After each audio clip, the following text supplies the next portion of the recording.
So on a random Wednesday, Sandra Bullock is told that her husband was killed in a car accident. But then the next day he's alive. And then the day after that he's dead again. And the cycle kind of continues. The events don't technically matter except to tell you that she's actually going back and forth in time. And if you're confused, welcome to the club. But I have questions. Number 1, she thought she was being drugged by lithium. So when she's forward in time post-death, she sees that there's a bottle of lithium and a bunch of pills in the sink, and she thinks she's been drugged. So when she hops back in time before the death, she goes to the doctor who prescribed the lithium and tells him she thinks she's being drugged. And he's like, well, I didn't prescribe that then, but I'm going to prescribe you some lithium now. Why did she fill the prescription? Like at that point, she knew there would be lithium in the house post-death, and you were worried about being drugged. So why did you fill it? Just because they prescribed it doesn't mean you have to fill it. Number 2, if the kid went through the plate glass window a couple of days before the guy's accident, how come she didn't have any cuts and stitches on her face the day of the accident? I don't think I missed it. No, I couldn't have missed it because they were a surprise to Sandra Bullock at the funeral. Yet the accident happened before the death. Number 3, why does a priest know about premonitions? Why does he keep a book about premonitions? Why does he have a bookmarked book about premonitions and witchcraft? Sure, it can be a part of theology. I'm just saying it's very convenient that this one particular priest would know all about premonitions. And then what we learned from that, and what we learned in the end, is something about faith. That premonitions can take place in an empty vessel that doesn't have faith.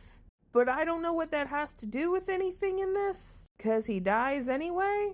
And then here's what gets me. This is the one that gets me. So she figures out that he is in his last day. This is the day before he dies. Up until this point, she has done nothing to try to stop it or fix the timeline or something, but you know for a fact you're going back and forth.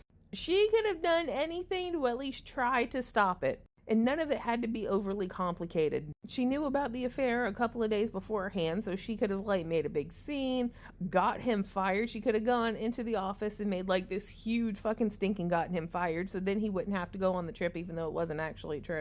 She could have handcuffed him to the bed and made him a sex slave all weekend. Not that I would have had sex with him, because he was an asshole to her this whole time, but that's beside the point, and she slept with him anyway, so sex slave. She could have stolen all his shoes. She could have flushed his car keys down the toilet. Broken his ankles a la Misery. Hired a man to fake take your family hostage. Severely undercooked his pork chop and gave him E. coli. Turned off the hot water because all this man did in this movie was be mean to her and take showers. He took an absurd amount of showers in this movie. He took a shower that morning and then turned around and took another shower that night. Slashed his tires. I'm out of ideas, but feel free to contribute. You know what? I have one more beef.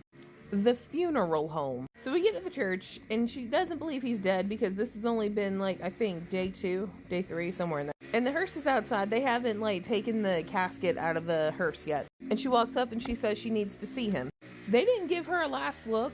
I mean, he was decapitated, but, wouldn't they sew that back on and been here's a last look? And they were like, no, we don't think you should do that.